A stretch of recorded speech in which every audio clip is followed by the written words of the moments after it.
দৌড়াইতে দৌড়াইতে মাগরিবের পূর্ব মুহূর্তে পরন্ত বিকাল বাড়ির মধ্যে যখন প্রবেশ করবে দেখতেছে বিবি সন্তানদেরকে নিয়ে দোলনা দিচ্ছে আর বলতেছে, প্রাণের স্ত্রী রে, ঘর থেকে বের হয়ে আসো, আমি ঘরের মধ্যে আর প্রবেশ করব না।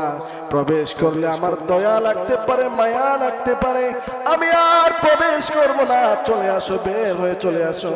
প্রাণের স্ত্রী বলতেছে, ও স্বামী, এত তাড়াহুড়া কি জন্য, কিসের জন্য এত তুমি তাড়াহুড়া করতেছো, বের হয়ে আমাকে আসতে বলতেছো। এবার আবু দারদা রাদিয়াল্লাহু তাআলা আনহু বলতেছে, কিছুক্ষণ আগে আমি আমার দোতলা বিল্ডিং, পুকুর, দোলনা, 600 খেজুরের গাছের বাগানটা জান্নাতের বিনিময়ে আমি নবীর কাছে বিক্রি করে দিয়েছি। জোরে জোরে বলা যাবে কি সুবহানাল্লাহ।